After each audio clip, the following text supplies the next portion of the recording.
All right. Good evening, everybody, and welcome to week number 13. That is right, week number 13 of your 9407 class, which is your intellectual freedom and its discontents class. As always, I'm your professor, Dr. Jace K. Austin, and what we are going to be doing today is a quick state of the course update.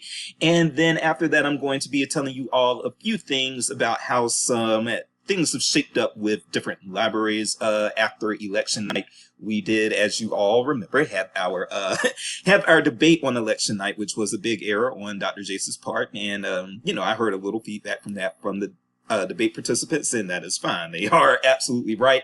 But I really feel that the debate went well. If I can talk about the debate for a few minutes, I really feel that it went well. And I feel that I'm not picking winners or losers in there. I never do, but I finally did get your survey up so that you can determine who you felt won, who you felt lost, and just some other feedback that you would have for the teams. And I'm going to share that in the class over the weekend. And also any comments that you all have. I'm going to share those with the debate participants, but the comments won't be shared with the rest of the class. The comments are feedback specifically for the participants. Okay, so you saw an announcement that says the survey is live. Again, I apologize that it took me a week to get it out, and hopefully you still remember enough from the from the session in order to actually fill out the survey. But I will say that it was just tough on election night, Tuesday.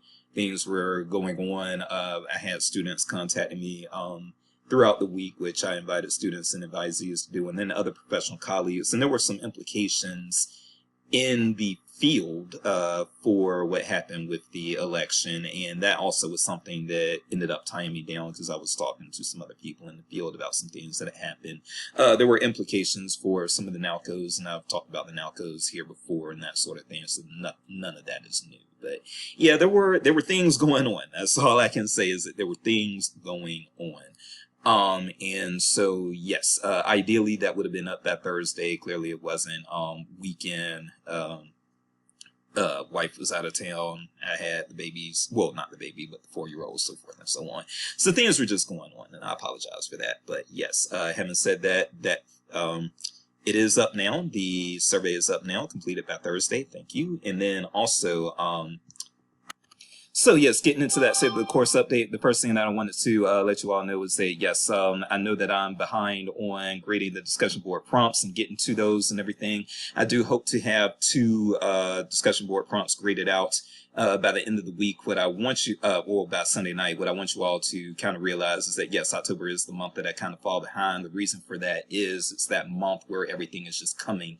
October is the month where, first of all, course registration opens up and everything. So I have a strong uptick in advising, having to help people select classes, do M1s, all of that. We also do e-portfolio grading during October, and we also do admissions in October, and I'm on those teams as well. So those are basically between the uptick in advising as well as grading e-portfolios and doing admissions. Those can, for a few weeks, be like 3/4 of a job by themselves, and that's what happens to me in October. So if you're willing to hear that, I do want to explain why I fall behind in October, and I apologize for that, but that's just always how it's going to have to be. We're one of the most affordable programs, one of the most affordable MLIS programs, but it's because we're also one of the smallest, so our faculty do have a lot of things that we have to do. So yes, I will be getting into trying to move forward with trying to get the discussion board prompts graded, as well as trying to get your book reports graded. I know that you all have the advocacy letters that are due on November the 17th, this coming weekend. Again, these should not take you a long time. It's an advocacy letter. If you've written a letter, or advocacy letter is what I'm looking for, but if you want to do some sort of speech or present something in front of city council or something like that, just get with me. But what I really want you to turn in is something written, and then if you deliver it, then cool, that can be extra credit or something like that if you actually have it printed, or if you deliver it in front of an audience and in front of like a board, city council or a library board or something, and you can prove that you did that. I'm open to those things, so go ahead and reach out to me if you have some ideas or some questions that you want to ask, okay? And then also to kind of piggyback on that, I will say that I do excuse me. I do also want to encourage you all, if you have any questions about your final paper and whether or not a topic is feasible for your final paper, just go ahead and reach out to me and ask me, and I will let you know from there as well. And you will definitely have your book reports graded before your final paper comes so that you can compare APA and that sort of thing, okay? And those of you who participate in the debate, you all know that you do not have final papers, so that should be an issue for y'all. And I think that is it for State of the Course update. Let me just double check. Okay, so yes, that's it for State of the Course update. So what we're going to do now is talk a little bit about we are going to talk a little bit about some of the updates that have come with the recent election when it comes to libraries. I'm actually going to put a link into this announcement so that you can actually read the report from every lab, or the write-up from every library. Every library, by the way, is the name of a organization, a nonprofit organization that does library advocacy work throughout the country. And what every library does is different from what ALA and some of these other things do. Is ALA is a 501c3, and so that means that they cannot endorse candidates and cannot endorse positions and things of that nature, whereas every library, I believe, is a 501c4, but they're a different type of nonprofit regardless of what type actually they are, and every library actually is able to endorse measures, endorse candidates, that sort of thing, so they get more on the political side. And if you want to get involved with every library, just reach out to them. I was involved with them briefly when I was younger, but then so many other things, you know, you can get too deeply involved in libraries very quickly. That happens to a lot of people, and it definitely happened to me. And so I say that, yes, every library is looking for some people to be on their team, and if that applies to you, then go ahead and reach out to them. They will find a space for you, even at the student level, I assure you, okay? But yeah, with that said, let's go ahead and take a look at this link. And again, I will put I really do not like the updates to this recording software. Hold on. I'm sorry, I've been stopping and starting this thing for a while now. The updates that they did these updates to the recording software that I use, which is Screencast-O-Matic, and these updates are terrible. I can't even switch between browsers now without having to pause this thing. It's just been awful. But anyway, I just need to get used to doing it. But here is the write-up that I was telling you all about. This is, again, Every Library is the name of the organization. And last Wednesday, what every library did was they published this piece: "This election should not determine the fate of libraries, but it might have.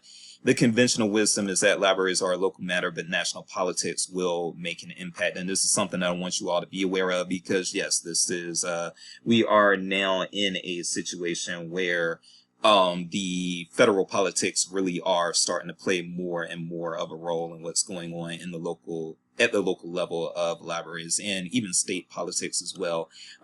State politics have always been big in what happens with local libraries, but it's becoming even more so now.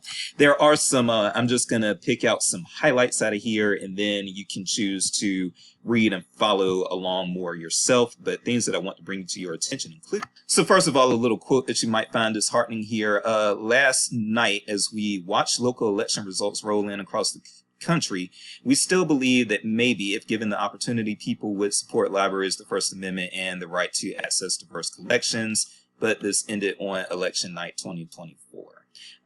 If I scroll down, some things that I want to kind of highlight for you all. The previous Trump administration proposed gutting federal funding for libraries every year that he was in office. I remember that they, at least one of those years, proposed getting rid of IMLS, which is the Federal Institute of Museums and Library Services, and they fund a lot of these grant initiatives and building initiatives and things like that for libraries and museums and archives throughout the country. Trump did propose eliminating IMLS from the budget, and we were very scared that was going to happen all 4 years that he was in office, and we can get ready to be scared that that's going to happen all 4 years again. Project 2025 stated anti-library aims are clear, and Every Library has been shouting about Every Library being, again, this organization here, has been shouting about the threats to public school and academic libraries and the people that they serve for several months. Actually, I would say they've been doing it for well over a year. And this is, again, something that's alarming, and you can kind of click the links and follow along as you like. We have seen too many states pass laws that look like Project 2025. So states are actually already in this, okay? Even though it hasn't been happening at the federal level, we have had states that have been turning into bad actors and kind of, I would say, even laying out a blueprint for what Project 2025 can try to pursue. So we expect the threats to increase in depth and scope. Libraries on election night. This is what I really wanted to scroll down and kind of show you all. I'll just read right here.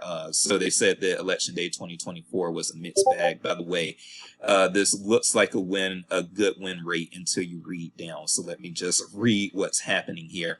Every Library identified and tracked 73 individual libraries on the ballot and actively supported 7 campaigns with pro bono consulting and direct donations.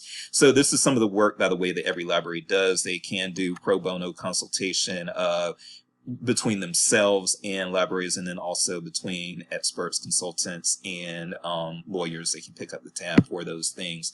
Then also Every Library did some direct donations.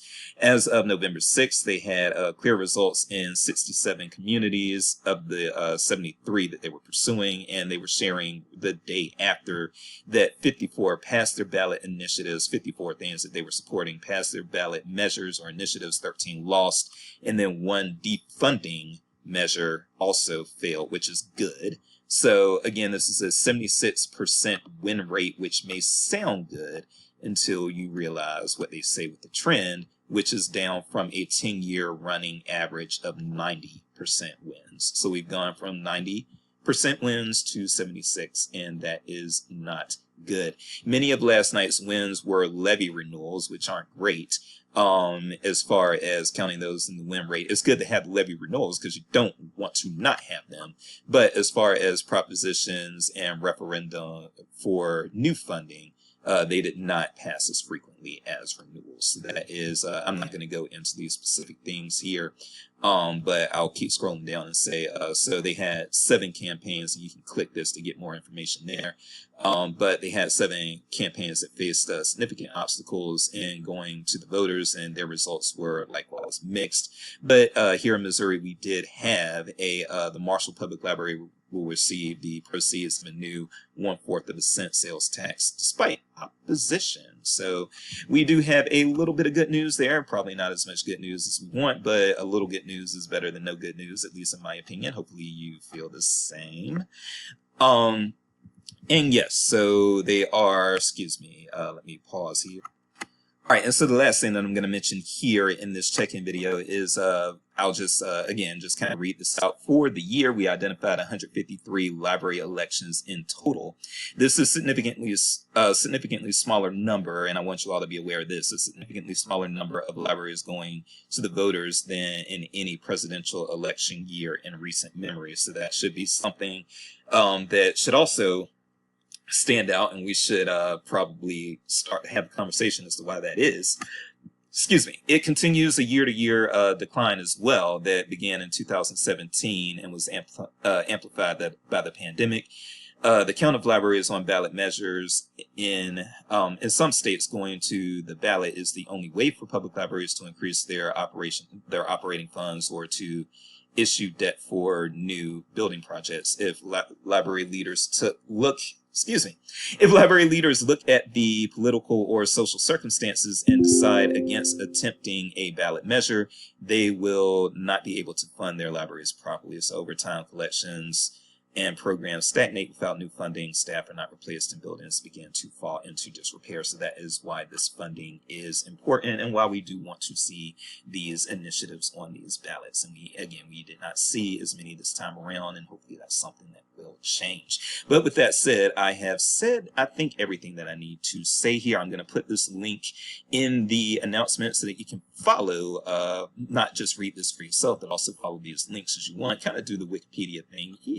I'm trying to say. And yes, I will see you all next week. Again, I am very pleased with how you all, I'm pleased with how the debaters did in the debate. I'm pleased with how you all responded and listened. I was pleased all around with the debate, and I've been pleased with the work that you all have done in this class, and I think you all have been excellent. So keep up the good work, and I will see you with another check-in video next week. Thank you.